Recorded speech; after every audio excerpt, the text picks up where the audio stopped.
நீங்கள் ஆர்டர் பண்ண 48 inch 150 kg wooden painting பீரோ.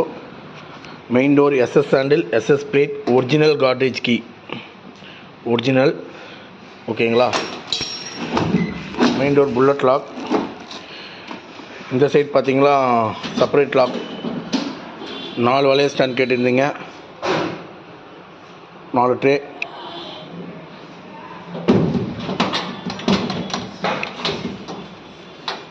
இந்த சைடு பார்த்தீங்கன்னா சாரி டோர். இது வெறும் பேப்பர் சாரி door system. Double lock, open பண்ணிக்கலாம். இங்கே மிரர் இருக்குது. Number lock system. யார் நம்பர் லாக் ஆப்ரேட் பண்ணுறாங்களோ அவங்க தான் ஓப்பன் பண்ண முடியும். Bullet lock system. உள்ளே ஒரு சீக்ரெட் லாக் இருக்குது பாருங்கள்.